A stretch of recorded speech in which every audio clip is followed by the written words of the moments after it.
Hi and welcome back to ABG Investor Days. My name is Simon Johnson and I'm an equity analyst covering small cap tech and games. With me now I have Brian, the CEO of Thunderful. He will give you a presentation of the company and after which I will host a short Q&A. And with that said, I'll leave the floor to you, Brian. Thank you very much, Simon. Well, good afternoon and welcome to sunny, warm Gothenburg, Sweden. I'm glad to be presenting Thunderful Group to you here today at Investor Days. And I've got a few slides prepared, so let's get started. Let's go to slide 2, please. So I'm Brian Siriusson. I'm the CEO of the gaming company Thunderful Group. I'm originally a game developer, and I started a successful game studio called Image & Form back in 1997. Today, Image & Form is a company within Thunderful Group, and I'll go through that in more detail in a few slides. Let's go to slide 3, please. We'll start by looking at the history and key strategies of Thunderful Group. So let's go to slide 4, please. So Thunderful Group operates in 2 segments. We call these segments games and distribution. While the distribution business covers the Nordics, the games business is global. That means that we sell our games all over the world. We're now more than 400 co-workers across Europe. We have 17 internal games in development at this moment, and we've got an additional 30 games plus from external developers in our pipeline. And these numbers, they keep growing from quarter to quarter. Across the segments, we manage a portfolio of around 100 brands, and we've kept our famous Nintendo partnership for 40 unbroken years now. Last month, we announced that we've extended our partnership for another 2 years, which is business as usual for this agreement. Let's go to slide 5, please. So first, let's have a look at the history of Thunderful Group. It all started for real when Uwe Bergsten, the founder of Bergsala, which today is one of the subsidiaries of Thunderful Group, went to Japan in 1981 and got an agreement with Nintendo to distribute their consoles in Sweden. Now that is a great story and a remarkable achievement because at that point, Nintendo had existed for about 100 years, and this was the first time they exported a single item outside of Japan. So you could very well say that Uwe was instrumental in turning Nintendo into what it is today. It's also widely accepted that Bergsala has played a leading role in making Sweden into the gaming power nation that we are today. That also meant that Bergsala became a part of the gaming industry in 1981 as a distributor of gaming consoles and computer games. So for more than 4 decades now, Bergsala has kept this agreement, and they are the sole distributor of Nintendo products. It's been expanded from being the distribution rights in Sweden into distribution for all of the Nordic countries and the Baltic states. 2 decades later, in 2004, Bergsala co-founded the British game publisher Rising Star Games. And that meant that Bergsala, they were now also represented in the publishing part of the games industry value chain. In 2010, Bergsala co-founded Nordic Game Supply, since there was an increasing demand for gaming peripherals, such as keyboards, computer mice, gaming chairs, and so on. So in short, everything that you need for your gaming rig at home. Today, Nordic Game Supply is a leading Nordic distributor of gaming accessories.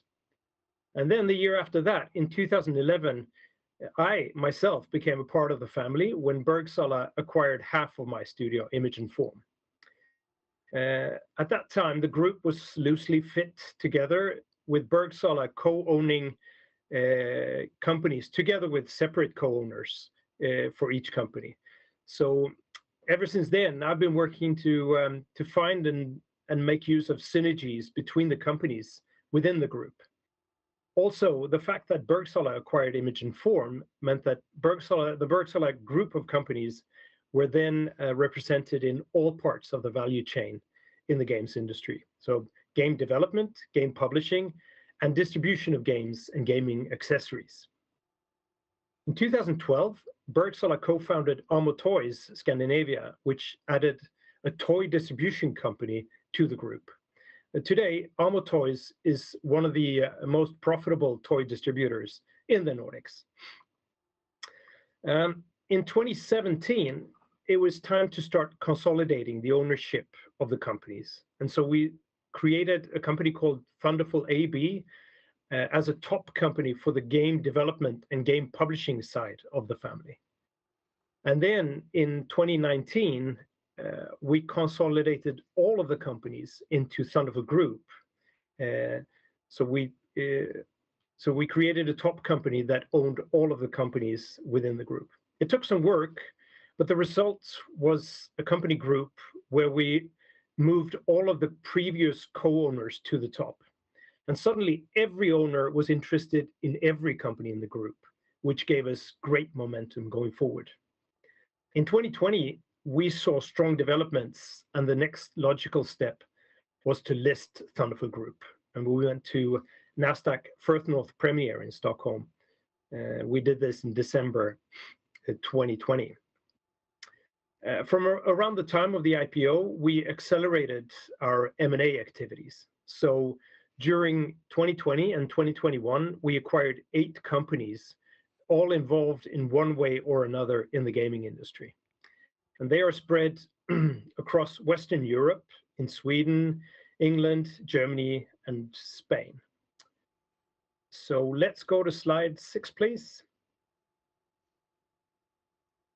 Here is an overview of how we're organized today. Thunderful Group operates in 2 segments, games and distribution. The games segment is split into divisions, whereas distribution consists of its 3 companies. You'll note that there is an investment division in games besides development and publishing. I'll go into that a little bit more in detail on a later slide. For now, let's go to slide 7, please. And here we'll have a quick look at our 3 main business strategies. So for starters, we accelerate investments. We want to increase our investments in game development and publishing, both internal game projects and external game projects. We want to acquire complementary businesses and IPs, and we also want to acquire gaming companies that continue to operate with a great deal of independence. And second, we make sure to keep our IP rights, meaning the rights to our contents, the contents in the games. There's so much that you can do when you own the content. One of the things that we can release our games to on any gaming platform. And we're also working to bring our IPs and brands outside gaming into new mediums. So we make sure our games are available on relevant platforms and that the products we distribute appear in the right channels. So in gaming, we maintain our own IPs. In distribution, we work to increase our share of our own brands. And finally, quality is at the core, not only in our games and products, but also in how we do things. We maintain a can-do culture, and we make sure to keep and develop our staff, and we make sure to keep and develop our collaborations and partnerships. Let's go to slide 8, please. Yeah, here we'll have a look at our 2 segments, games and distribution. So let's go to slide 9. So our 2 business segments, they complement each other. We have a games segment that is growing, both in terms of financial results and share of the total, but also in terms of organization. Of 400 and more co-workers in the group, more than 300 of them work in the games segment as developers and publishers today. And within games, we do a few different things. We develop games mainly based on our own IPs. As mentioned, we're convinced that quality is vital to earning success. Our Metacritic scores, which is a standard quality benchmark for games, movies, and entertainment in general, are best in class among our peers. But game development is very hands-on, and that means that we can only work on so many games at any given time. We publish our internally developed games, but we also publish games developed by others. Publishing is more hands-off than development, so we can publish more games than we can develop. As part of the publishing process, we often invest in the externally developed games that we publish. And at the end of the fourth quarter, we had committed some 155 million SEK in our pipeline of externally developed games. But we want to be involved in even more games. Purely investing in game projects that's even more hands-off than publishing. And that's why we started the Thunderful investment division that I mentioned earlier. Thunderful investment, that can vastly increase the number of tickets that we hold. And we believe there can be strong synergies with development and publishing. And that ticks an important box for the games segment. We're now a 360-degree games company that offers development, publishing, project investment, and M&A activities. Let's go to slide 10, please. A little bit about distribution. As I mentioned, our distribution segment consists of 3 companies. First, there's Bergsala, that has held the license to sell all Nintendo products in the Nordics and Baltics for many years. Now the agreement is going on 40 years straight. Then there's Amo Toys, our toy distributor that holds, among other things, the MGA license with hit products such as LOL Surprise. And finally, there's Nordic Game Supply that distributes game consoles, games, and gaming accessories, and where we hold licenses for brands like Razer, HyperX, SteelSeries, and others. But also, we have our own brands that we really try to increase the share of our own brands. So let's go to slide 11, please. So to recap, our 2 business segments, they complement each other with stability and growth. The distribution business means steady and stable cash flows, while the games segment is growing fast, both in terms of financial results and in terms of organization. All our earnings from both distribution and games are reinvested in the games segment. And in terms of net sales and adjusted EBITDA, the distribution segment is having its best quarter to date, or had its best quarter to date in the fourth quarter of 2021. And the net sales of the games segment keeps growing, and the EBITDA of the fourth quarter is the second highest ever. So net sales for the games segment has gone from 156 million SEK in 2020 to 354 million SEK in 2021. The adjusted EBITDA has gone from 53 million SEK in 2020 to 140 million SEK in 2021. So now the game segment accounts for almost half of the group's profits, and we expect the segment to continue to grow in 2022. Let's go to slide 12, please. Yeah, let's have a look at recent highlights. So let's go to slide 13, please.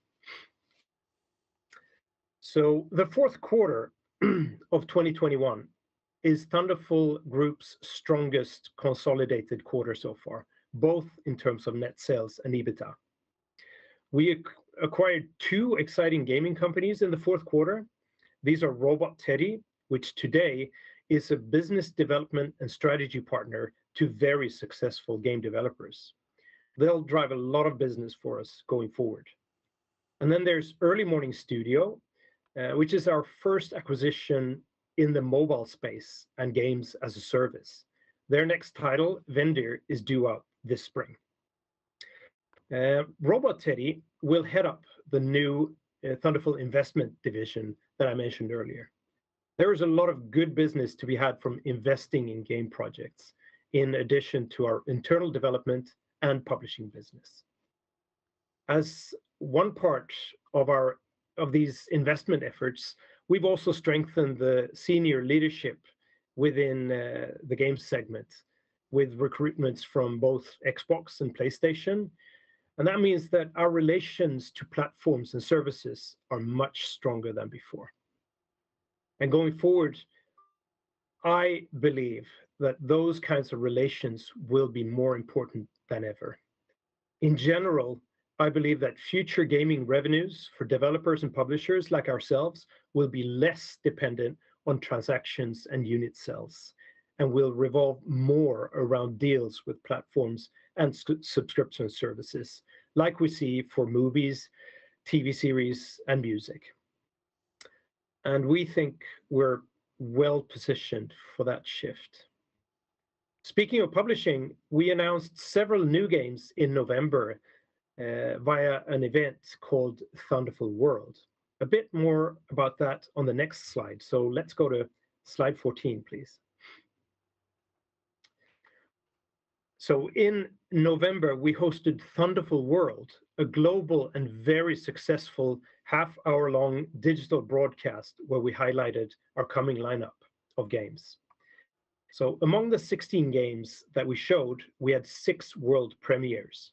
2 of those were SteamWorld Headhunter and Planet of Lana, games that the world is now quite excited about. This was a great way to reinforce our position in the world as a publishing power to be reckoned with. We've done a number of things in 2022 as well already. As mentioned, we have extended our distribution agreement with Nintendo. We're doing a good job, so that was to be expected. We've secured a new revolving credit facility worth 55 million euros with Danske Bank, and we will use that for new acquisitions, game investments, and other things. We've signed a new development agreement with Meta, formerly known as Facebook, who owns the VR platform Oculus, for additional development projects. As you may know, last year we signed a large contract with Meta and Oculus worth over $20 million for VR and tech development projects. That's going great, and so we've deepened the relationship now. We have a launch title in the works for PSVR 2, and that means PlayStation's next generation VR console. It's both an honor, of course, and also it's very exciting to be among the first titles to appear on their new platform. Also, we have multiple ongoing negotiations with platforms regarding upcoming games.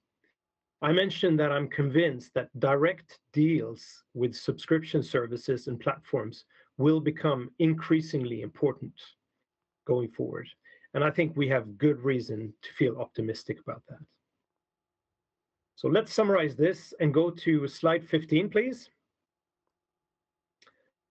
Here I've summarized a few good reasons why you should be investing in Thunderful Group. So 1, we're a growing player on a huge gaming market. 2, our gaming studios focus on and deliver high quality. 3, we invest both in internal and external development, which leads to larger and more exciting publishing deals.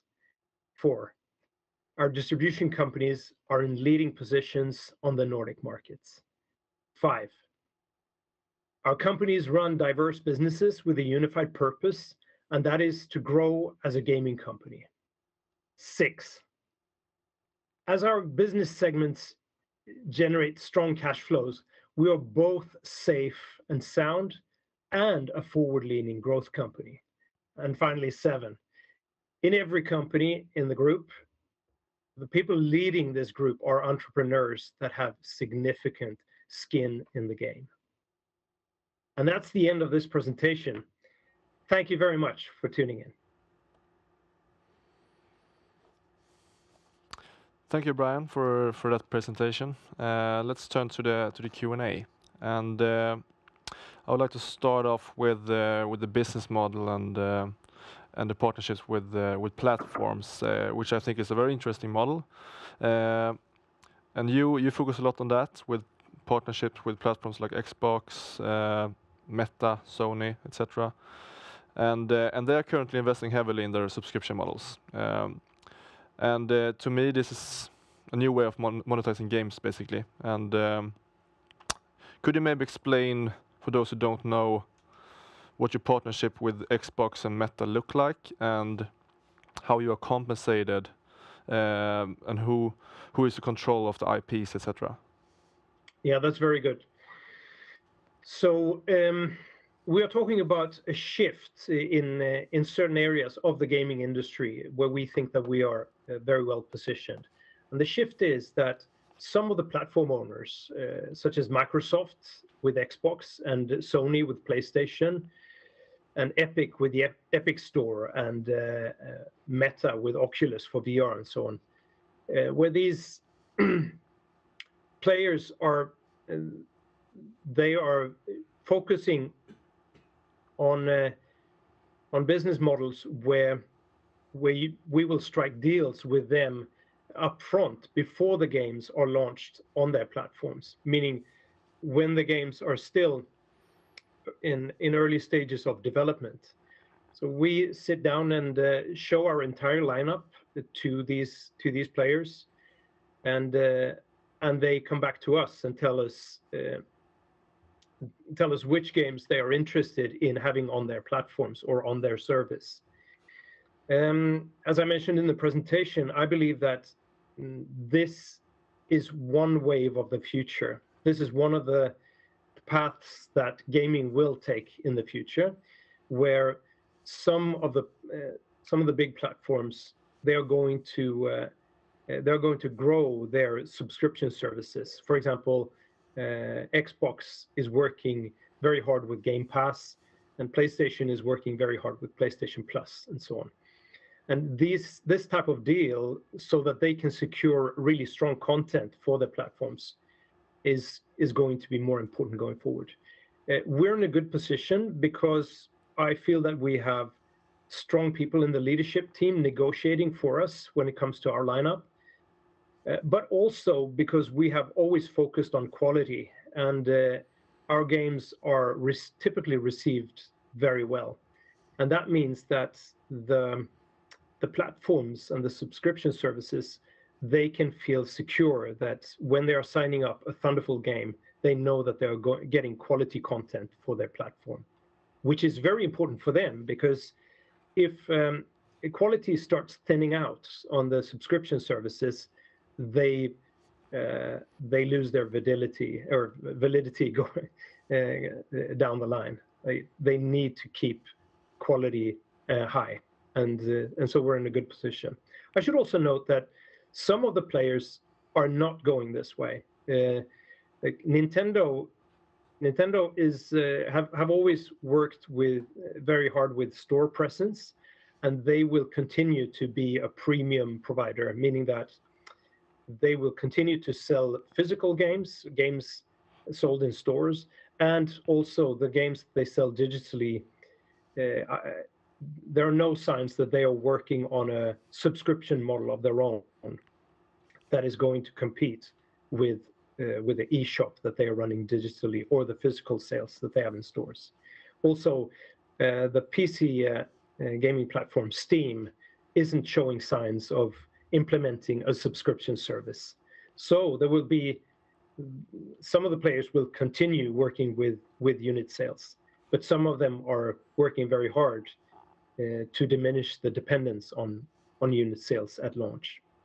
So talking also about the business model there. So you strike a deal with the platform, and then you will get paid throughout development plus a margin typically, and then when the game is released, you have a rev share model with the platform, so that you share the revenues for the game titles that you have launched. Okay, thanks. And as a follow-up on that, I think it's, at least to me, it's very clear why the platforms are doing this. But what are the prime benefits for you as a developer and publisher? Well, one of the prime benefits for us as a developer and publisher is that we can we can secure a lot of the cash flows for our game projects early on, like as early as possible in the development process or publishing process, because we then know from the beginning what the frames are that we can work with in terms of game development budgets and marketing budgets and so on, and it makes it easier to work with. Also, typically you don't sign up complete exclusivity when you strike a deal like this. You typically strike a deal that is exclusive for a limited time, and when that time is up, you're free to release your game on other platforms as well. So it's in the absolute majority of the cases, it doesn't affect our ability to release our games on all platforms. But typically there is a day and date exclusivity with the platform with whom you strike a deal. Okay, thanks. Just as a last question here, you have a lot of M&A capacity right now. What kind of targets are you looking for? Well, that's very good. We think that the future of gaming, it doesn't just go in one direction. The one that I've been talking about quite a bit today, where getting deals with subscription services and certain platforms certainly is important. There are a couple of other directions that the future will go in as well. One of them is game as a service, where gaming companies, predominantly mobile game developers, they create games that are free to play and where you support a game for a long time. We believe that is going to continue, and it's also going to grow outside of mobile gaming, also on PC and console. And therefore, we have made our first acquisition of a game as a service company that we did in the fourth quarter when we acquired Early Morning Studio in Stockholm. They create games that we understand, old school RPG games, but they're still game as a service games. And so they have like two different directions that the future is going to go in, and we certainly want to be part of both of those. Then a third wave is, of course, VR. We believe that VR is definitely a part of the gaming future, and we have already proved that we have very offensive positions, or very forward-leaning positions when it comes to VR. We're strong, and we have strong partnerships both with Meta and Oculus, and also with PlayStation. So our job is to be as well positioned as possible for the future, and I think we are doing a fine job there. Great, thank you, Brian. I think that's all we have time for, I'm afraid. But thank you so much for coming here and presenting today, and also thank you, the audience, for tuning in. This was the last presentation for today. So thank you, and see you again. Thanks very much, Simon. Bye. Thanks.